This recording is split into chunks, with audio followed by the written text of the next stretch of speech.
மெரினாவில் பனியிலும் வெயிலிலும் இளைஞர்கள் போராடி வரும் நிலையில் ஏசியில் அமர்ந்து நடிகர் சங்கத்தின் போராட்டம் நடத்துவதாக வாலிபர் ஒருவர் கூறியுள்ளார்.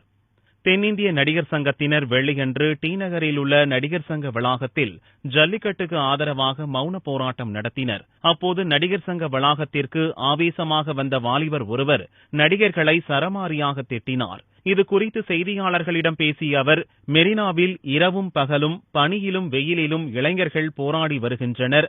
ஆனால் ஆர்ப்பாட்டம் என்ற பெயரில் ஏசியில் மேக்கப் போட்டுக் கொண்டு ஹாயாக நடிகர்கள் இருக்கிறார்கள் என்றும், தைரியம் இருந்தால் கால்நடையாக மெரினா வந்து இளைஞர்களுடன் போராட்டத்தில் ஈடுபடட்டும் என்றும் தெரிவித்தார். தண்ணி இல்லாம சோறு இல்லாம ரோட்ல படுத்து கிடந்துட்டு இருக்கான்.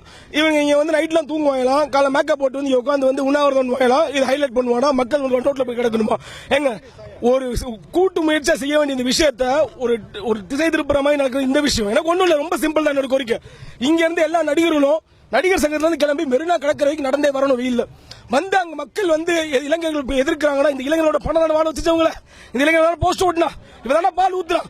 இவனுங்களை வந்து இவ்வளவு பயப்படுறானுங்கன்னா, அங்க வந்து மக்களோட 2 அடியா கூட வாங்கிட்டு வாடா நிப்போண்டா தமிழ் காட்டுவோண்டான்னு பேசட்டும். அதுக்கப்புறம் நம்ம இந்த முடிவு வந்து பாத்துக்குவோம். இது நடக்கக்கூடாது. கேட்ட மூட்டு என்ன பண்றானுங்க?